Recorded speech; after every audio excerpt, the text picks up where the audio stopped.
আমরা যদি পাঠ করি পবিত্র কোরআন, যে বইটা দিয়ে সঠিক আর বেঠিকের পার্থক্য করা হয়, সেটা পাঠ করলে কি কি উপকারিতা পাব? অনেক উপকারিতার কথা বলা হয়েছে কোরআনে এবং সহিহ হাদিসে কোরআন পাঠ করা সম্পর্কে। একটা হাদিস আছে সহিহ বুখারীতে, খণ্ড নম্বর 3, বুক অব ফাস্টিং, হাদিস নম্বর 1902, যে নবী মুহাম্মদ সাল্লাল্লাহু আলাইহি সাল্লাম ছিলেন সবচেয়ে উদার হৃদয় মানুষ, আর পবিত্র রমজান মাসে তিনি উদারতার সর্বোচ্চ সীমায় থাকতেন এবং ফেরেশতা জিব্রাইল প্রতি রাতে আসতেন, নবীকে কোরআন পড়ে শোনাতেন আর পড়াতেন, এবং তাঁর উদারতা প্রচণ্ড বেগে বয়ে চলা প্রবল বাতাসের চেয়েও শক্তিশালী ছিল। আর প্রথম যে আয়াতটা নাজিল হয়েছিল, পবিত্র কোরআন নাজিল হওয়া প্রথম আয়াত আমাদের নবীর কাছে, সেটা আছে সূরা ইকরায়, অধ্যায় নম্বর 96, বা সূরা আলাক অধ্যায় নম্বর 96, আয়াত 1, বলা হয়েছে ইকরা।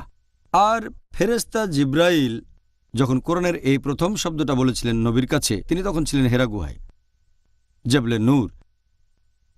নবী যখন এই শব্দটা শুনলেন ইকরা, আমি পড়তে জানি না, তখন ফেরেশতা জিব্রাইল আবার বললেন ইকরা।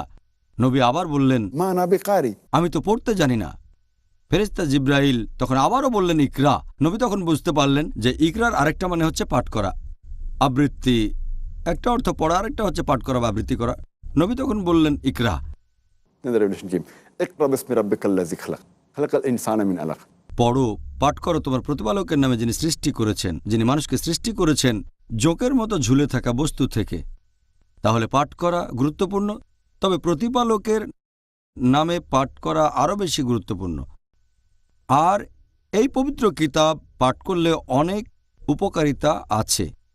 আমাদের প্রিয় নবী বলেছেন, এই হাদিসটা আছে তিরমিজিতে, হাদিস নাম্বার 2910। সেখানে আমাদের প্রিয় নবী বলেছেন যে তোমরা আল্লাহর এই কিতাবের যতগুলো অক্ষর পাঠ করবে এই পবিত্র কোরআন থেকে, সেজন্য রহমত পাবে। আর প্রত্যেক রহমত সেটার সমান হচ্ছে 10টা হাসানাত, 10টা আশীর্বাদ। আল্লাহর এই কিতাব পাঠ করলে প্রত্যেক অক্ষরের জন্য পুরস্কার পাবে, প্রত্যেক পুরস্কার সমান 10 হাসানাত। আর আলিফ লাম মিম, এটা একটা অক্ষর না, আলিফ একটা অক্ষর, লাম একটা অক্ষর, মিম আর একটা অক্ষর, তাহলে 10 যোগ 10 যোগ 10, আপনি 30টা আশীর্বাদ পাবেন যদি বলেন আলিফ লাম মিম। আর আমাদের প্রিয় নবী বলেছেন, এটা আছে সহিহ বুখারীতে, খণ্ড নম্বর 6, হাদিস নাম্বার 5027। নবী বলেছেন, খায়রুকুম মান তাআল্লামাল কুরআন ওয়া আল্লামাহু,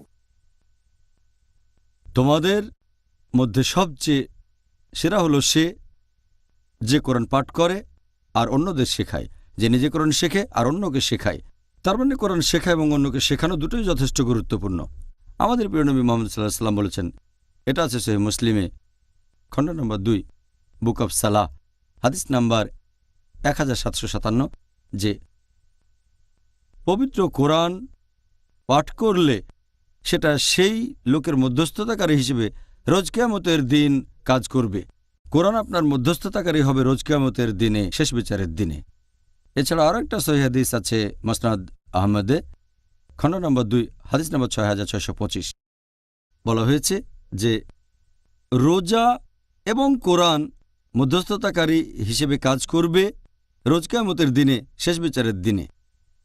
আর রোজা তখন আল্লাহকে বলবে যে এই লোক আমার কারণে বিরত থেকেছে পানাহার থেকে আর আকাঙ্ক্ষা থেকে, তাই আমি এর পক্ষে মধ্যস্থতা করছি।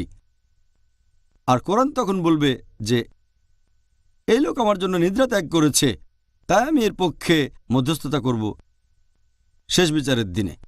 তাহলে কোরআন শেষ বিচারের দিনে মধ্যস্থতাকারী হিসেবে কাজ করবে।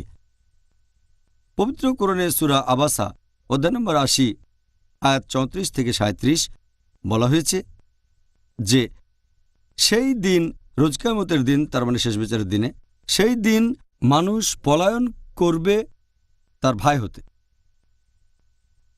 সে তখন চিন্তা করবে না তার মা অথবা বাবাকে নিয়ে, অথবা স্ত্রী বা সন্তান নিয়ে। সে চিন্তা করবে না তার বাবা, তার মা, ভাই বা স্ত্রী বা সন্তানের কথা। সে তখন নিজেকে নিয়ে এত বেশি চিন্তিত থাকবে যে সে তখন অন্য মানুষকে নিয়ে চিন্তা করতে পারবে না। এটা হবে রোজ কিয়ামতের দিনে, পুনরুত্থানের দিবসে। প্রত্যেকে শুধু নিজেকে নিয়ে চিন্তা করবে, আর কোরআন কাজ করবে মধ্যস্থতাকারী হিসেবে। এটা আছে সহিহ বুখারীতে, খণ্ড নম্বর 6, হাদিস নম্বর 5011। একজন সাহাবা কোরআন পাঠ করছিলেন, ঘোড়া বাঁধা আছে দুটো রশিতে। তখন সাহাবা দেখলেন মেঘ নেমে আসলো, আর ঘোড়াটা খুব ভয় পেয়ে গেল। সাহাবা পরে নবীর কাছে গেলে নবী বললেন, জানো কি ঘটেছে? তিনি বললেন, না, ফেরেশতাগণ নেমে এসেছিলেন তোমার কোরআন পাঠ শোনার জন্য। আরেকটা হাদিস সহিহ বুখারীতে, খণ্ড নম্বর 6, হাদিস নাম্বার 5018, বলা হয়েছে এক সাহাবা কোরআন পাঠ করছেন, তখন দেখলেন যে একটা মেঘ নেমে আসলো, সেখানে অনেক আলো জ্বলছে। তিনি বাইরে এসে ব্যাপারটা দেখলেন, তারপর নবীর কাছে গেলেন, আর নবী বললেন, তুমি কি জানো সেটা কি ছিল? তারপর নবী বললেন, ওই মেঘে করে ফেরেশতাগণ নেমে এসেছিলেন তোমার কোরআন পাঠ শোনার জন্য। যদি তুমি পড়ে যেতে, তারা সেখানে থাকতেন ভোর পর্যন্ত, লোকজন সেটা দেখতে পেত, তারপরে তারা মিলিয়ে যেতেন। আরও একটা হাদিস আছে সহিহ মুসলিমে, খণ্ড নম্বর 2, বুক অব সালাহ, হাদিস নাম্বার 1757। যদি দুটো সূরা পড়ো, তার মানে সূরা বাকারা এবং সূরা আলে ইমরান, তাহলে নেমে আসবে দুটো মেঘ বা দুটো চাঁদোয়া অথবা দুটো পাখির ঝাঁক, তোমার মধ্যস্থতাকারী হবে। এছাড়া আরও একটা হাদিস আছে সহিহ মুসলিমে, হাদিস নাম্বার 6518। আমাদের নবী মুহাম্মদ সাল্লাল্লাহু আলাইহি ওয়াসাল্লাম বলেছেন যে যদি কেউ আল্লাহর ঘরে পবিত্র কোরআন পাঠ করে, মানে মসজিদে, যখন লোকজন আসে আল্লাহ তাআলার ঘরে মসজিদে, যখন তারা কোরআন পাঠ করে, আর যদি তারা কোরআন শেখে এবং অন্যদের শেখায়, তাহলে তাদের জন্য থাকবে প্রশান্তি, তারা থাকবে শান্ত, আর ফেরেশতাগণ নেমে আসবেন এবং তাদের জন্য আশীর্বাদ করবেন। আরও একটা হাদিস আছে সহিহ বুখারীতে, খণ্ড 6, হাদিস নাম্বার 4474। আমাদের নবী মুহাম্মদ সাল্লাল্লাহু আলাইহি ওয়াসাল্লাম একজন সাহাবাকে বলেছেন, তখন তারা মসজিদের ভেতরে, যে আমি তোমাকে কোরআনের শ্রেষ্ঠ সূরাটার কথা বলবো মসজিদ থেকে যাওয়ার আগে। কিছুক্ষণ পরে নবী যখন মসজিদ থেকে বেরিয়ে যাচ্ছেন, সাহাবা মনে করিয়ে দিলেন, পবিত্র কোরআনের কোন সূরাটা সবচেয়ে সেরা, সেটাকে আমাকে বলবেন। নবী বললেন, আলহামদুলিল্লাহি রাব্বিল আলামিন, তার মানে সূরা ফাতিহা, কোরআনের এই 7টা আয়াত। আরও একটা হাদিস আছে সহিহ বুখারীতে, খণ্ড 6, হাদিস নাম্বার 5009। আমাদের নবী মুহাম্মদ সাল্লাল্লাহু আলাইহি ওয়াসাল্লাম বলেছেন যে যদি কেউ সূরা বাকারার শেষ 2 আয়াত পাঠ করে রাতের বেলায়, সে নিরাপদে থাকবে। প্রিয় নবী মুহাম্মদ সাল্লাল্লাহু আলাইহি ওয়াসাল্লাম বলেছেন, আছে সহিহ মুসলিমে, খণ্ড নম্বর 2, বুক অব সালাহ, হাদিস নাম্বার 1766।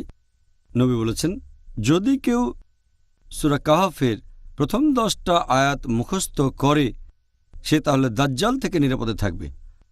আর ঠিক এর পরের হাদিস সহিহ মুসলিম, খণ্ড নম্বর 2, বুক অব সালাহ, হাদিস নাম্বার 1767। যদি কেউ সূরা কাহফের শেষ 10 আয়াত মুখস্থ করে, সে তাহলে দাজ্জাল থেকে নিরাপদে থাকবে। আরও একটা হাদিস আছে সহিহ মুসলিমে, খণ্ড নম্বর 2, বুক অব সালাহ, হাদিস নাম্বার 1768। আমাদের প্রিয় নবী মুহাম্মদ সাল্লাল্লাহু আলাইহি ওয়াসাল্লাম বলেছেন যে, হে আবু মনজির, তুমি কি জানো পবিত্র কোরআনের সবচেয়ে শ্রেষ্ঠ আয়াত কোনটা? তিনি বললেন যে আল্লাহর রাসূল সবচেয়ে ভালো জানেন। নবী আবার প্রশ্ন করলেন, হে আবু মনজির, তুমি কি জানো পবিত্র কোরআনের সবচেয়ে শ্রেষ্ঠ আয়াত কোনটা? নবী তারপর পড়া শুরু করলেন আয়াতুল কুরসি। আল্লাহু লা ইলাহা ইল্লাল হাইয়ুল কাইয়্যুম লা তাখুযুহু সিনাতুন ওয়া লা নাওম।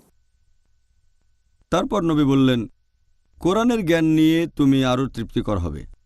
কোরআনের সবচেয়ে শ্রেষ্ঠ আয়াত আয়াতুল কুরসি, সূরা বাকারা অধ্যায় নম্বর 2, আয়াত 255। আর এটা আছে সহিহ মুসলিমে, খণ্ড নম্বর 2, বুক অব সালাহ, হাদিস নাম্বার 1774। নবী বলেছেন যে দুটো সূরা নাজিল করা হয়েছে, যেগুলো আগে কেউ দেখেনি অথবা শোনেনি। আর সূরা দুটো হচ্ছে সূরা ফালাক এবং সূরা নাস। আমি আশ্রয় চাচ্ছি উষার স্রষ্টার কাছে। কুল আউযু বিরাব্বিল ফালাক, আর কুল আউযু বিরাব্বিন নাস, বলো আমি আশ্রয় চাচ্ছি মানুষের প্রতিপালকের কাছে। এই দুটো সূরা হচ্ছে মুআদাতাইন, আর আপনাকে রক্ষা করবে শয়তান থেকে। এই হচ্ছে পবিত্র কোরআন পড়া বা পাঠ করার কিছু উপকারিতা। এছাড়াও পবিত্র কোরআনে আরও অনেক আয়াত আছে, অনেক সহিহ হাদিস আছে যেখানে কোরআন পাঠের উপকারিতার কথা বলা হয়েছে। আলহামদুলিল্লাহ। আলহামদুলিল্লাহ, এটা পুরোপুরি সত্যি যে